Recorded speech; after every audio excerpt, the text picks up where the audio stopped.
السلام علیکم۔ صحابہ کرام رضوان اللہ تعالیٰ علیہم اجمعین کا اللہ کے راستے میں مرنے اور جان دینے کا شوق۔ ناظرین، اس قیمتی ویڈیو کو دیکھنے سے پہلے چینل کو سبسکرائب کر دیں اور ویڈیو کو لائک کر دیں۔ حضرت سلیمان بن بلال رضی اللہ تعالیٰ عنہ فرماتے ہیں کہ جب حضور صلی اللہ علیہ وآلہ وسلم بدر کے لیے تشریف لے جانے لگے تو حضرت سعد بن خیثمہ رضی اللہ تعالیٰ عنہ اور ان کے والد حضرت خیثمہ رضی اللہ تعالیٰ عنہ دونوں نے حضور صلی اللہ علیہ وآلہ وسلم کے ساتھ جانے کا ارادہ کیا۔ چنانچہ حضور صلی اللہ علیہ وآلہ وسلم کے سامنے اس کا تذکرہ ہوا تو آپ صلی اللہ علیہ وسلم نے فرمایا، دونوں میں سے ایک جائے، چونکہ رکنے پر کوئی راضی نہیں ہے، اس لیے دونوں قرعہ ڈالو۔ حضرت خیثمہ بن حارث نے اپنے بیٹے سعد رضی اللہ تعالیٰ عنہ سے کہا، اب ہم دونوں میں سے ایک کا یہاں رہنا ضروری ہو گیا ہے، لہٰذا تم اپنی عورتوں کے پاس ٹھہر جاؤ۔ حضرت سعد نے کہا کہ اگر جنت کے علاوہ کوئی اور چیز ہوتی تو میں حضور صلی اللہ علیہ وآلہ وسلم کے ساتھ جانے میں آپ کو اپنے آپ سے آگے رکھتا۔ میں اپنے اس سفر میں شہادت کی امید لگائی ہوئی ہوں۔ چنانچہ دونوں نے قرآن اندازی کی جس میں حضرت سعد کا نام نکل آیا۔ چنانچہ حضرت سعد حضور صلی اللہ علیہ وآلہ وسلم کے ساتھ بدر گئے اور عمرو بن عبد ود نے ان کو شہید کیا۔ حضرت محمد علی بن حسین رضی اللہ تعالیٰ عنہ فرماتے ہیں کہ جب جنگ بدر کے دن عتبہ نے اپنے مقابلے کے لیے مسلمانوں کو للکارا تو حضرت علی بن ابی طالب رضی اللہ تعالیٰ عنہ ولید بن عتبہ کے مقابلے کے لیے کھڑے ہوئے۔ یہ دونوں نوجوان برابر کے جوڑ والے تھے۔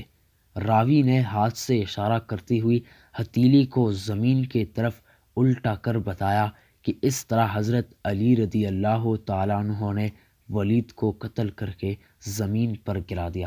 پھر کافروں میں سے شیبہ بن ربیعہ باہر نکلا۔ ان کے مقابلے کے لیے حضرت حمزہ رضی اللہ تعالیٰ عنہ کھڑے ہوئے۔ یہ دونوں بھی برابر کے جوڑ والے تھے اور اس دفعہ پہلے سے بھی زیادہ اونچا اشارہ کر کے بتایا کہ حضرت حمزہ نے شیبہ کو قتل کر کے زمین پر گرا دیا۔ پھر کافروں کی طرف سے عتبہ بن ربیعہ کھڑا ہوا۔ اس کے مقابلے کے لیے حضرت عبیدہ بن حارث رضی اللہ تعالیٰ عنہ اٹھے۔ وہ دونوں ان دوستوں کی طرح تھے، دونوں نے ایک دوسرے پر تلوار کے وار کیے۔ چنانچہ حضرت عبیدہ نے عتبہ کو اس زور سے تلوار مار دی کہ اس کا بایاں کندھا لٹک گیا۔ پھر عتبہ نے قریب آ کر حضرت عبیدہ کی ٹانگ پر تلوار کا وار کیا جس سے اس کی پنڈلی کٹ گئی۔ یہ دیکھ کر حضرت حمزہ اور حضرت علی دونوں عتبہ کی طرف لپکے اور اس کا کام تمام کر دیا، اور وہ دونوں حضرت عبیدہ کو اٹھا کر حضور صلی اللہ علیہ وآلہ وسلم کی خدمت میں چھپر میں لے آئے۔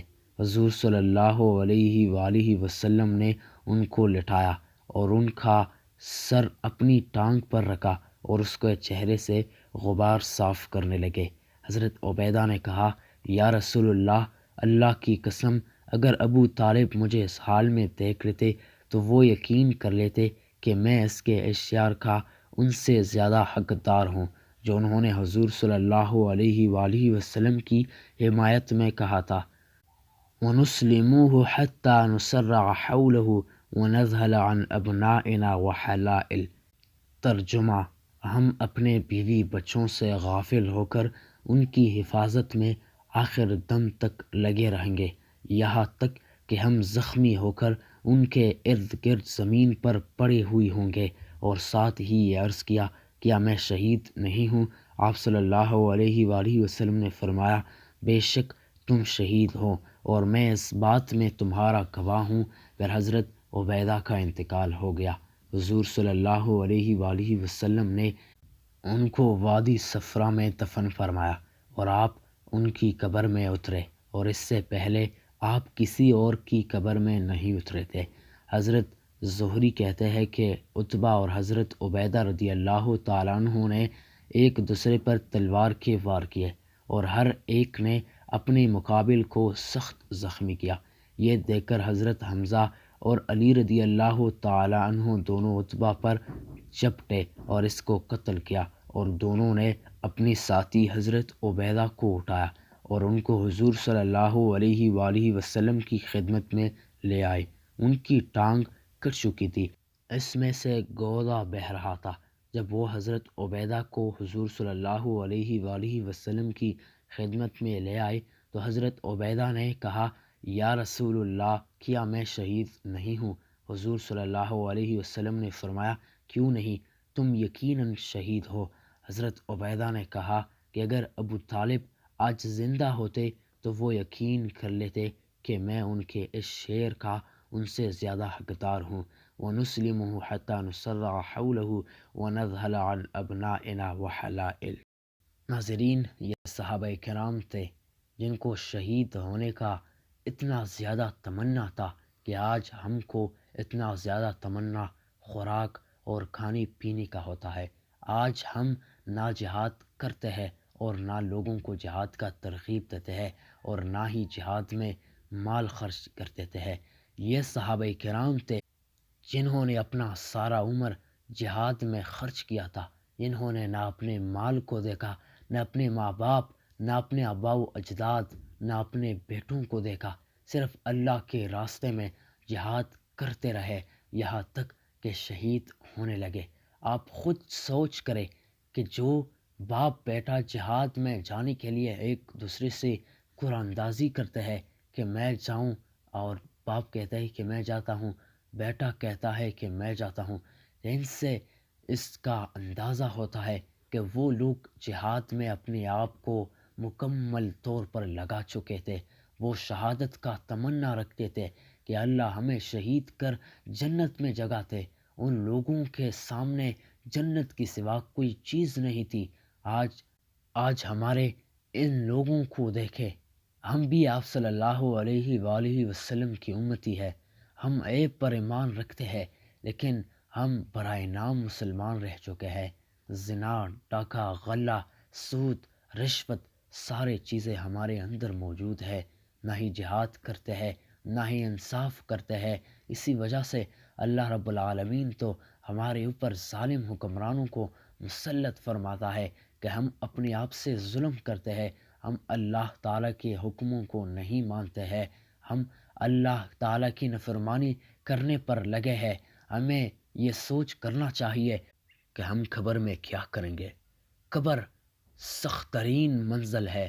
نبی کریم صلی اللہ علیہ وآلہ وسلم کا ارشاد ہے کہ قبر جنت کے باغوں میں سے ایک باغ ہے اور جہنم کے گڑھوں میں سے ایک گڑھا ہے۔ ہمیں کیا کرنا چاہیے؟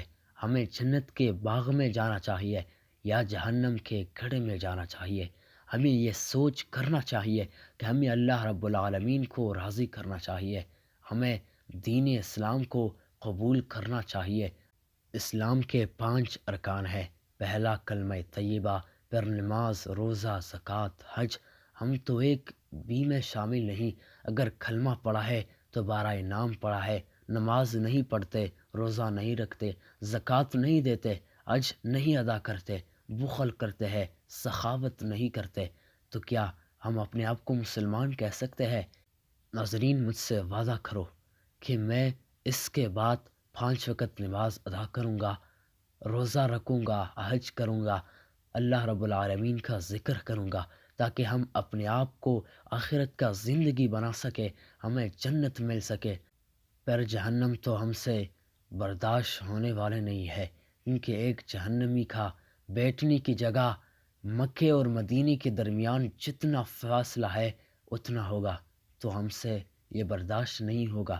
تو اس وجہ سے مجھ سے وعدہ کرو کہ ہم آج کے بعد اللہ تعالیٰ کے حکموں اور نبی کریم صلی اللہ علیہ وآلہ وسلم کے بتائے ہوئے طریقوں پر زندگی بسر کریں گے، تاکہ اپنے آپ کو جنت میں جگہ بنا سکے۔ ناظرین، آج کے لیے اتنا ہی۔ اگر ویڈیو اچھی لگی تو ویڈیو کو لائک کرنا اور چینل کو سبسکرائب کرنا، تاکہ ہر نئی ویڈیو کا نوٹیفیکیشن سب سے پہلے آپ تک ہی پہنچ جائے اور آپ ہی ایسے واقعات سے مستفید رہیں۔